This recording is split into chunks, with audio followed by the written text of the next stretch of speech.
Hello all of you wonderful people, Jules here for WhatCulture.com, and if there is one villain in Batman's gallery of rogues that I always feel doesn't get enough love, it is the punishing and brutal backbreaker that is Bane. He's a character with a massive comic book lineage who has seen countless artists pen tales of his villainy and strength, but there is just so much more to him than just thick thighs and vascular violence. Hence why I've brought in the bane of my life, and probably yet another dark secret of my family tree, Zoe, in so that we may fawn over the man who, to many, will always be just another sidekick to other villains. We know that that is not the case, and so have prepared 10 things that the common man, woman or child misunderstands about the icon. And so with this in mind, I'm Jules. And I'm Zoe. And these are 10 things that everyone always gets wrong about Bane. Number 10, that he's an idiot. It's pretty shocking to think about how many times Bane has been spoken about as if the man had a loaf of bread for a brain. And I'm not just talking about the casual fan chatter, as other media has painted him in this light rather unjustly. Take, for example, the Arkham video games outside of Origins, that is, the Batman cartoons, and even the 1997 Batman and Robin film, all of which show Bane as a dumb, brutish figure. Therefore, it's entirely understandable that so many people see things and think of Bane as, well, a bit of an idiot. But this is maybe the most unfair characterization of the villain possible, as the infamous backbreaker's main air quotes power is supposed to be his sheer intelligence. Bane's childhood was, to put it bluntly, about as bad as growing up in Gateshead, and he constantly has to overcome adversity. It's true that his strength helped him in surviving, but it was his quick mind that allowed him to plan and study to avoid the worst happening. Bane is just a case of don't judge a book by its muscle-bound cover, as he's got the smarts as well as having done the squats. Number 9. His origin story is boring. While more an exciting fact for regular book nerds than comic book nerds, it's pretty interesting to note that Bane, and especially his childhood, appears surprisingly closely linked to Javert, the antagonist in the famous book and musical Les Mis. Both are born in prison and raised there for the crimes their fathers had committed. Both are obsessed with justice, but due to their own traumatizing upbringings, have super weird ideas about what justice is, leading them to take on a heroic nemesis. Given just how many people dunk on comics for being light entertainment, seeing references to fancier literature reminds us that comics can be just as clever and just as creative as any other kind of work, or at least just as complicated. With Bane also often being considered one of the duller Batman villains, this is a cheeky reminder that the villain's beginnings are a straight-up roller coaster of weirdness. Number 8, his teddy bear is a joke.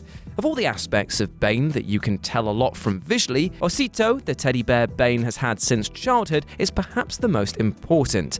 Bane still having this small toy is often considered something of a joke, as seeing a hulking bodybuilder carrying a stuffed animal does provide a pretty weird contrast. It's like when people see me and Zoe together and they're just like, what the hell is that tall, bold, gangly goblin next to that pretty woman? But the toy serves a far more profound purpose. For a huge hulking dude with murderous intentions, Bane's continued carrying of Osito is telling in terms of him still carrying a torch for the innocent, a symbol of the small glimmer of hope that carried this man through the hostile environment he was brought up in. It is a reminder of who he is, where he's come from, and the vulnerability he had to shed in order to survive. And in part, his keeping of the bear is a reminder that there is still some humanity left within him. Number 7. He's always Batman's enemy. For a pair of people who tend to carry out elaborate plans to ruin the other's life, Batman and Bane sure do work together a lot in the comic universe. This is most clear in Bane Conquest, where Batman and Bane end up working together to rescue a small child from the clutches of an evil cult that want to make him their chosen one. As much as you'd assume this was the most reluctant partnership in history, and you wouldn't be entirely wrong, the two appear to share some instances that verge dangerously close to being bonding moments, such as when Batman reveals that he actually approves of the villain's morals surrounding innocent civilians. The pair always go back to being hostile with each other towards the end, but they do so with an element of respect that's hard to miss, or to not appreciate. Number 6. He's not strong without venom. The relationship between Bane and his super serum steroids is a complicated one. While venom does enhance Bane's already ridiculous powers, this comes at a high price, with the villain suffering from huge withdrawals if he ceases taking the drug and huge outbursts of rage when he does. But Bane isn't defined by venom. In fact, his addiction to and overuse of the drug is one of the most common reasons for his downfall in the comic universe, and is explicitly shown as a huge weak spot for the villain countless times.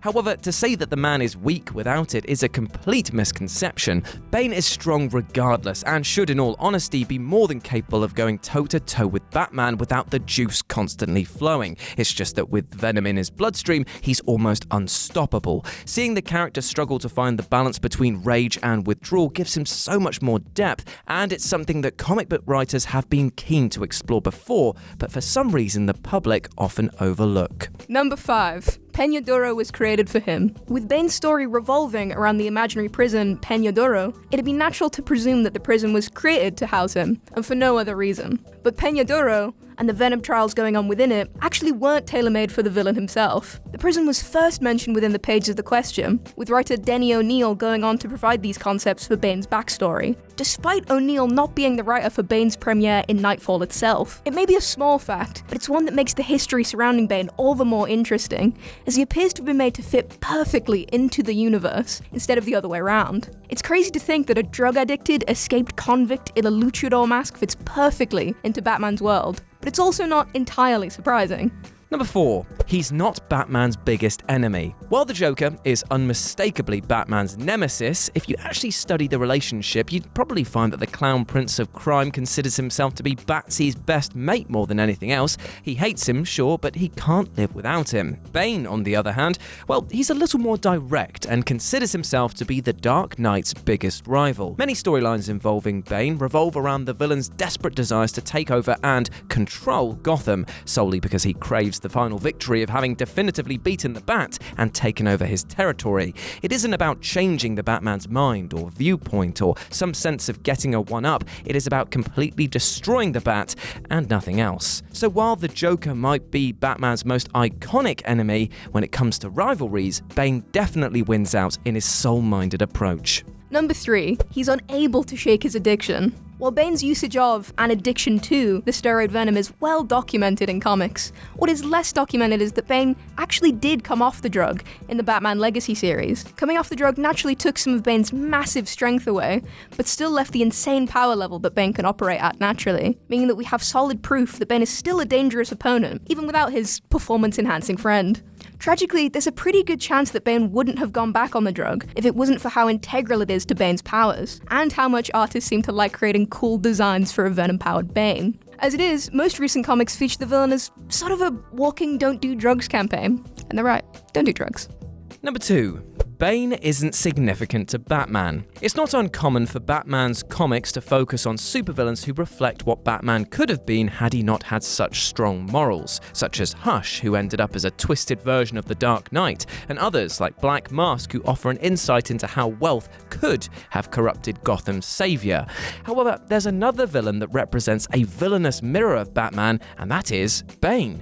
Bane has all of the discipline of the Bat, and all of the tactical abilities and strength, but his trajectory is almost entirely opposite to Batman's heroic intentions. Strangely enough, the comics don't really focus much on this, despite it being such a brilliant arc waiting to be told, but it is possibly through the success of the Joker, Hush, and other Bat-baddie parallels that it's not been done because of fears of trying to ape a narrative. Still though, when you notice it, Bane is a reflection of Batman that deserves more light being shone on it. Number 1, he's always a villain. The beauty of Bane existing for so long is that, as of today, there's been ample time for creators to show his less evil side. While Bane does have undeniably morally void motivations, namely to defeat and destroy anyone who gets in his way, or is more powerful than him, he also isn't inherently evil at his core. Indeed, in The Secret Six, Bane is pretty much one of the most likable of the cast. It's repeatedly shown to us that Bane is the member of the team most concerned with the other members, and with keeping everyone alive, sane, and as happy as a team of unruly supervillains could possibly be. Even in the regular Batman comics, we see Bane's kinder side peek through, especially when it's revealed that, in Santa Prisca,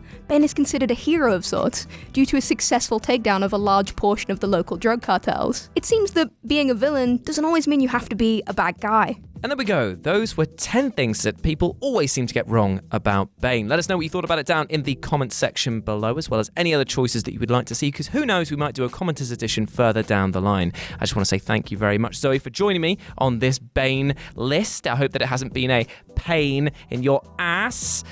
You can't see her face, but she's grimacing heavily from that. But likewise, I hope that you too have had a great time listening to this, and I hope that you have a fantastic day, whatever you get up to today, because you deserve love, happiness, and success. We all bloody do. You can go follow me at RetroJ with a 0 if you want to have a chat about things further to do with comic books, video games, films, wrestling. Jesus, I get about a bit. And you can catch Zoe at Zemascal, if you just want to talk about muscly dudes. Muscly dudes indeed. I hope that you have a fantastic day, guys, and we'll speak to you soon. Bye!